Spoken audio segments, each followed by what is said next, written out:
Live from downtown Detroit, Local 4 News at 11 starts now.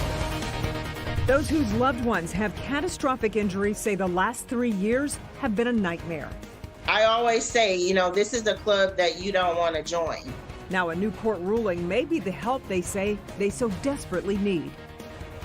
It wasn't that long ago that the state of Michigan had the highest car insurance costs in the country. That massive overhaul of no-fault insurance in 2019 cut fees. Medical providers were charging by 20 or 45%. But it also put people with catastrophic injuries in a really tough spot. Mara McDonald live downtown tonight. And Mara, this new court ruling now says those cuts are no longer retroactive.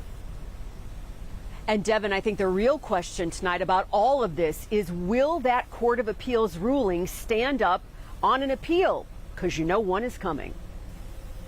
Shalise Wilson's brother Clarence has been a quadriplegic since 2008 because of a car accident. The family and professional caregivers have been his lifeline ever since. Sometimes, you talk to people and they just don't get it because they're not living it. In a bipartisan move, the legislature overhauled Michigan's auto no-fault in 2019, and part of it was imposing a fee schedule, essentially cutting what providers could charge for care by 45%. That left people like Clarence in the lurch. But tonight, a Court of Appeals ruling, which was a 2-to-1 decision, says that 45% cut should not apply to those injured before 2019. Finally, after years of leadership ignoring a half dozen attempts with laws that would correct the flaws in this, that we get some sliver of hope here. Insurers have already said an appeal is coming because the decision rolls back the controls in place, which tamp down on massive overcharging and fraud, which was one of the reasons Michigan had the highest insurance rates in the country. But for now, families struggling to maintain care will take the win. I'm ecstatic today. I'm very happy that the decision was made in our favor, that it shouldn't be applied retroactive. But I know, just because I've been dealing with the insurance company for almost 15 years now, what type of games they play.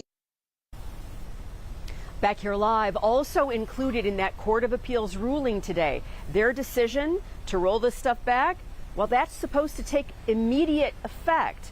Will that stand on appeal? Unclear. We're live downtown tonight. I'm Mara McDonald, Local 4. Certainly seems there's a way still here to go. All right, Mara. Well, a mostly dry night across Metro Detroit, but some areas are seeing a few showers. So let's check in with Kim Adams with how things look right now. Kim?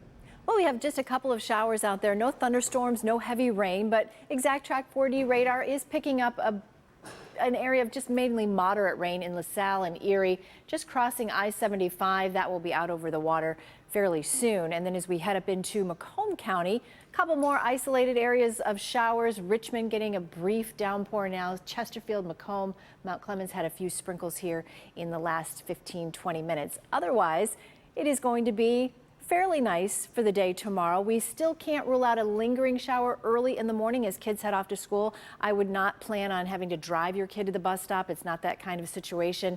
Widely scattered. I mean, this is not going to be a rain event for us tomorrow. And in fact, by tomorrow afternoon when they get off the bus, it's quite nice, a nice start to the weekend. There is some heat and humidity headed our way and some storms. We're going to talk about that in the future forecast coming up. Okay, Kim, thank you. As we enter the final weekends of summer, Mayor Mike Duggan is now approving double time pay for Detroit police officers to ensure the department has enough officers on the streets to curb gun violence. Our Megan Woods joins us tonight with reaction from Detroit's top cop.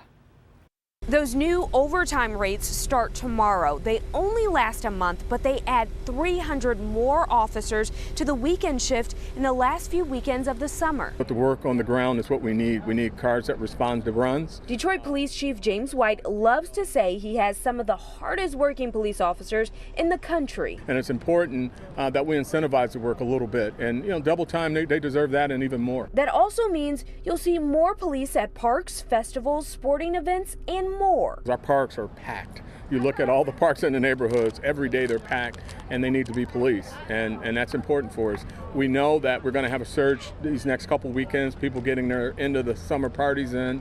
We want to make sure that we have that covered. But what does that mean to people enjoying those parks? Just more police presence, you feel safer. More visibility overall is great for the community and the parks or what have you. And it just keep trouble down, because if some type of problem arises, they be like, y'all the cops over there, they gonna keep it down. Right. Or they may not do it at all. These overtime rates also help out with specific details like drag racing and drug raids. And Chief White says he knows that this isn't the long-term answer. He says they are continuing to hire more officers. In Detroit, I'm Megan Woods, Local 4. All right, Megan. Tomorrow, we expect the public will see the redacted affidavit on which the Department of Justice relied to search the Florida estate of former President Trump. Judge set a noon deadline for the documents to be released. Conceivably, they could come out any time now between now and then.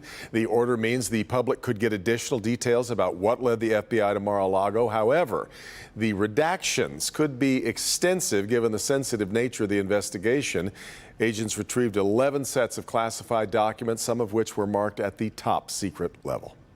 Voters may decide abortion law in Michigan after all. Tonight, the State Bureau of Elections says an abortion rights ballot proposal has more than enough signatures to qualify for the November ballot. The Bureau recommends the State Board of Canvassers certify the proposal when the bipartisan group meets next week. Opponents of the ballot proposal are arguing a formatting problem, which has spaces between some words missing, should disqualify it from the ballot. The petition would put the right to an abortion in the Michigan Constitution. The former mayor of Romulus is likely headed to prison after pleading guilty in a federal corruption case. Leroy Burcroft was elected mayor in 2013 and re-elected in 2017. Today, he pleaded guilty to wire fraud, his plea coming 3 months after the feds accused him of spending $15,000 in campaign funds for personal use, including spending money donated to his re-election bid that was instead spent on his daughter's wedding, as well as a Florida vacation and expenses to the Belleville Yacht Club. He now faces a maximum sentence of 20 years in prison and a fine of $250,000. A Madison Heights Fire Department pickup truck that was stolen at department headquarters recovered tonight in Detroit. This is the 2021 Chevy Silverado that was stolen Tuesday afternoon.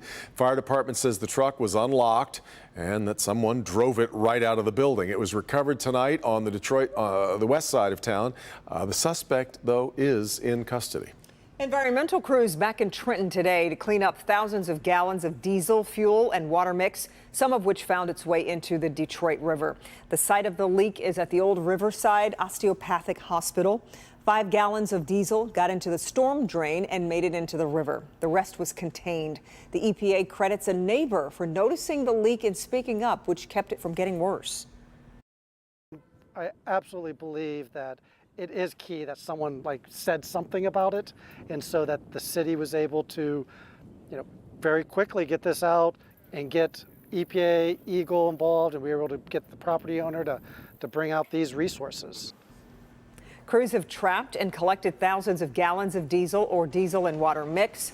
It will be sent to a company that specializes in separating the water and diesel. The fuel will be sold and the clean water will go back into the storm drain.